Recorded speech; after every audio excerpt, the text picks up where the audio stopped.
What's going on, everybody? I'm back with another video for my Omi homies. So as you know, we are in the middle of a bear market, which to me represents a historical buying opportunity. It represents a period of time where we get to accumulate the coins, the stocks, the assets that we have high conviction in order to make long-term gains. But the question is now a good time to buy? Is the bottom in, or are we in for more pain? The answer to that question is unknown. No one can answer the question accurately. We can only tell once everything is, in hindsight.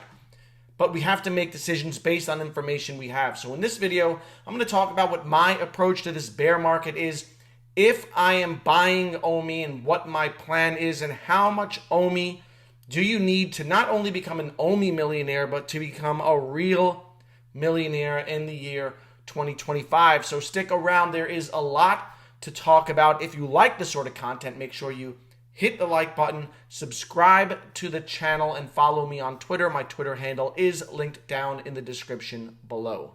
Now, 1 year ago, a common goal that a lot of people had was to accumulate at least 1 million OMI. They wanted to become, quote unquote, OMI millionaires. Now, at the time last year when OMI was trading at approximately 0.008, that would have cost them $8,000.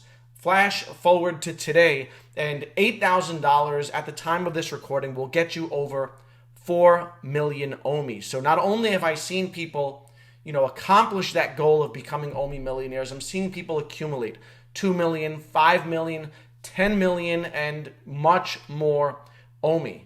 This is the beauty of a bear market. It's kind of like a friends and family sale at your favorite department store where everything is marked down 80 to 90%. And the millionaires that emerge during the next crypto bull run, they're filling their bags during this bear market and they're accumulating. That's not to say that we should feel panicked and anxious to have to fill our bags right away, because these things tend to take time to play out. And we're not yet through this bear market. There's plenty of, there's a ways to go, and a bear market is usually followed by an accumulation period. So there is time to accumulate, but the question is now a good time? Now, of course, that all depends on the macro, and I'm going to go over that stuff in a little while. I actually have the unpopular opinion that I do believe that the bottom is in.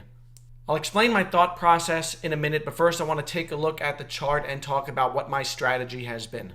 My strategy has basically been to keep it simple, to DCA and not try to outsmart myself. At the time of this recording, OMI is at 0.0018, which is up almost 100% from its local bottom where it was flirting with that 000 number.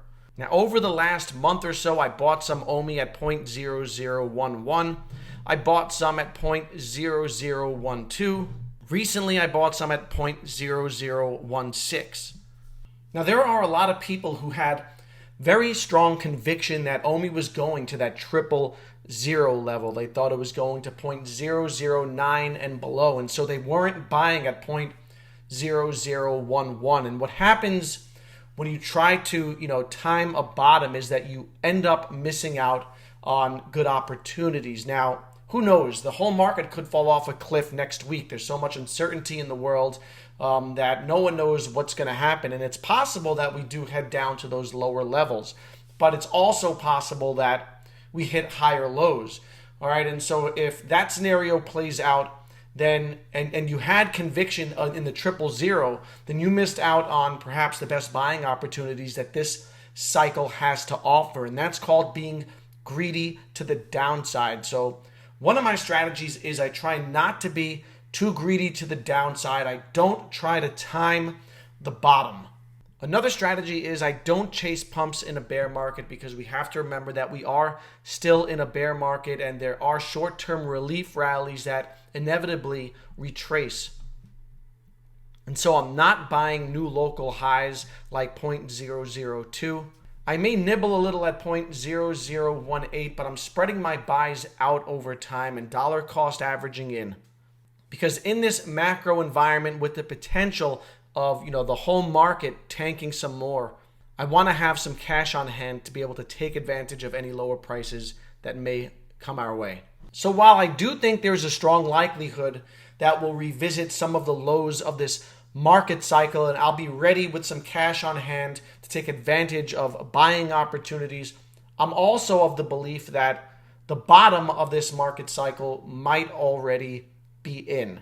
All right, now I know a lot of people disagree with that. I think like 60%, 70% of people think that we haven't hit bottom yet and that Bitcoin will break below $17,000. But based on the information that I have at this current time, I think that the bottom might already be in, and I'm not waiting for Bitcoin to break below $17,000.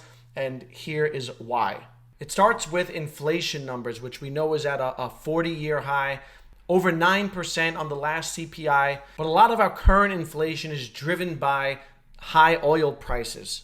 And we see that those prices peaked back in June at $120. Since then, oil prices have come down a bit. This is reflected in the average price of gas. If you look at a month ago, we were at $4.92 a gallon. The current nationwide average is $4.36. So it's highly likely that CPI numbers are going to come down in the next couple of reports. Now, CPI data is one of the metrics that the Fed uses when determining how much to raise interest rates. And this is a pivotal week for markets as the Fed will be meeting to decide on how much their next interest rate hike will be. And right now, the belief is that the Fed is leaning towards another 75 basis point hike. If they were to raise rates by 100 basis points this week, that would rattle markets, that would bring markets down. But if the expected 75-point hike comes in, the market should react favorably as this is already priced in. Now, this week is also really important because a lot of big companies are reporting on their earnings. And if earnings disappoint greatly, then that could also rattle markets. Now, so far, it hasn't been too bad.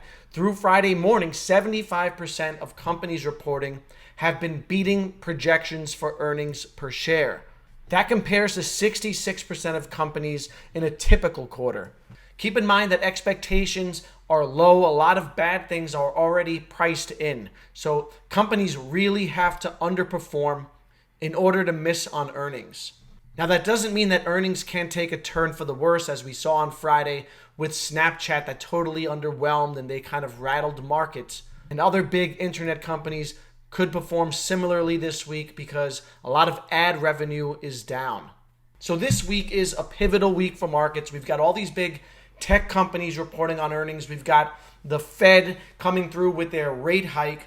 But if we get through this week and if things are not too bad, then we could be headed for a relief rally, all right? And that rally could take us through the summer. And the Fed doesn't meet again until September, all right? So if CPI numbers and inflation continues to soften, we could potentially see the Fed pivot and scale back to 50 basis points in September.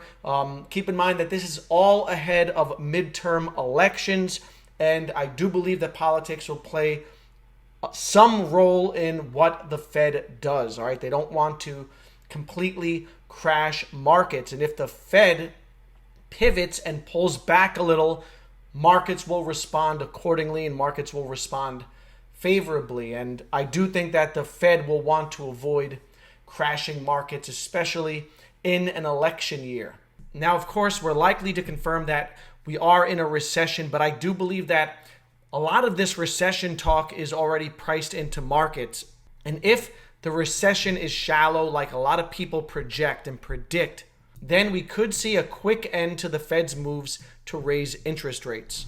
And that's really the major theme of this market cycle. It's inflation and how the Fed is responding to inflation. Now, of course, a lot could go wrong, all right? There is still the war in Russia.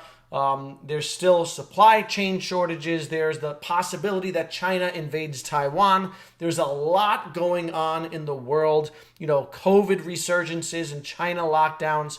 So while I think that, we could be past the bottom, I am very open to the idea that we may not have the bottom. But the bottom line is that no one knows for sure, all right? And that's what forms my strategies. My strategies are based on the fact that no one can predict where markets are going. And so in this bear market, I'm DCAing in at good prices. I am not being greedy to the downside, and I'm not trying to time the bottom, and I'm not trying to chase pumps and relief rallies, because I do think that we're in this period, in this choppy market space for quite some time. So my plan is to accumulate, and I always have my eyes on 2025 and beyond, because I think that the consensus and the conservative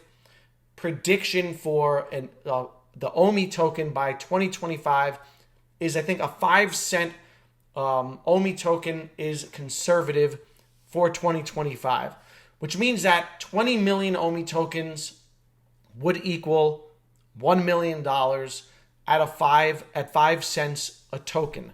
Now, if the markets rally by then and we get through all this macro stuff and we're in a full-on bull market in 3 or 4 years, it's quite possible the OMI token hits 10 cents a token.